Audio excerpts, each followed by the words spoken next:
All right, let's dive into the very heart of business strategy.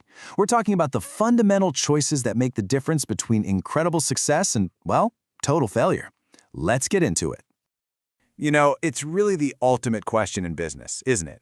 We've all seen giants fall while these tiny startups just explode and become global powerhouses. I mean, when you look at a company like Apple or even a supermarket like Aldi, you just have to ask yourself, how on earth did they get it so right? And the answer, almost every single time, comes down to this one word. It's not a roll of the dice. It's not some happy accident. Real, lasting success is the result of clear, deliberate, and powerful strategic choices. So, before you can even think about how to win, you have to understand the battlefield. You got to know what forces are at play before you even sell your very first product. Now check this out, because this is where it gets really interesting. How much does your starting line even matter? A lot, it turns out. This chart shows that over a 20-year span, some industries are just naturally more profitable. If you were in cosmetics, for example, your industry averaged a staggering 38% return on capital. Wow! But if you were in entertainment, yikes! Your whole industry was starting in a hole with an average of negative 18%.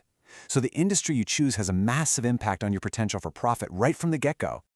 So, if your industry can give you a huge head start or hold you way back, how do you actually win? You do it by achieving this, a competitive advantage. This is the whole point of strategy, to rise above your industry's average and to consistently outperform your direct rivals. It's all about being different in a way that actually matters to customers. Okay, so how do you go about building that advantage? Well, one of the most famous frameworks for this comes from the absolute legend of strategy, Michael Porter. And he argued that to win, you have to make a really clear fundamental choice. And here are the two main paths he laid out. On one hand, you can go for cost leadership. Think lean, mean, efficient, no frills. The entire goal here is to have the absolute lowest cost structure in your industry so you can offer the best price. Or you can go the other way, differentiation. This is all about being unique. It's about creating a product or service with special features, amazing quality, or a brand that people are more than willing to pay extra for. And you can see these two paths so clearly out in the real world. For cost leadership, you've got companies like Southwest Airlines and Aldi. They are absolute masters of efficiency. And for differentiation, you have Apple with its iconic design, or Rolls-Royce, or even a company like Hilti, which sells premium power tools as a high-end service, not just a simple product. But here's the thing. Porter gave a really stark warning. He said the absolute worst place you can possibly be is stuck in the middle. If you try to be kinda cheap and also kinda different, you just end up being neither. You'll get crushed on price by the cost leaders and you'll get beaten on quality by the differentiators. You have to pick a lane. Now that outside-in view of the market is super powerful, but honestly, it's only half the story. A more modern way of thinking suggests that the most sustainable advantage isn't just about your position out in the market, but what you have deep inside your own company. So, Porter's model is all about looking at the industry and then choosing your position. But this other school of thought, called the resource-based view, it kind of flips that around. It says, hang on, let's start by looking at what we are uniquely good at, and then let's build our strategy out from there. And this is the core idea of the resource-based view. It says your real advantage comes from what you have and who you are, not just what you do. Think of it like your company's unique DNA. Maybe it's a bunch of patents, a brilliant company culture, or an unbeatable supply chain. It's that special combination of assets that nobody else can easily replicate. So, how do you know if one of your internal resources is a true secret weapon? Well, you can run it through this simple test, often called the VRIN criteria. First, is it valuable? I mean, does it actually help you make money or fend off threats? Second, is it rare? Or does every one of your competitors have it too?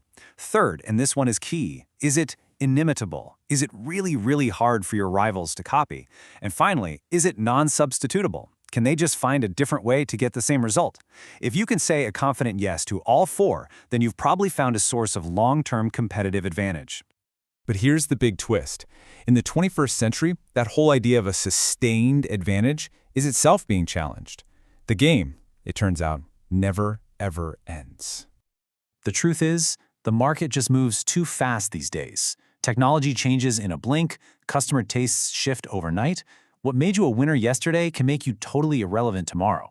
So the new winning strategy isn't about defending some fixed position. It's about building the ability to constantly, relentlessly adapt. And nothing illustrates this more brutally than the story of Blockbuster and Netflix. Just look at these numbers. In 2004, Blockbuster was a nearly $6 billion giant, and Netflix was this tiny, small fry mail-order service. By 2010, that's just 6 years later, Blockbuster was completely bankrupt. Netflix didn't just compete with Blockbuster, it made its entire business model obsolete. This is the incredible power of disruptive innovation. It often starts out by looking worse according to the old ways of measuring things. You know, getting a Netflix DVD in the mail was way slower than just driving to the store, but it was infinitely better on a whole new set of values that customers suddenly cared way more about. A massive selection and absolutely zero late fees. See, disruptors don't just play the game better, they change the rules of the game entirely.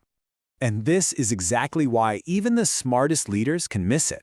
Back in 2007, Microsoft CEO Steve Ballmer was totally focused on his existing business customers, who absolutely needed physical keyboards.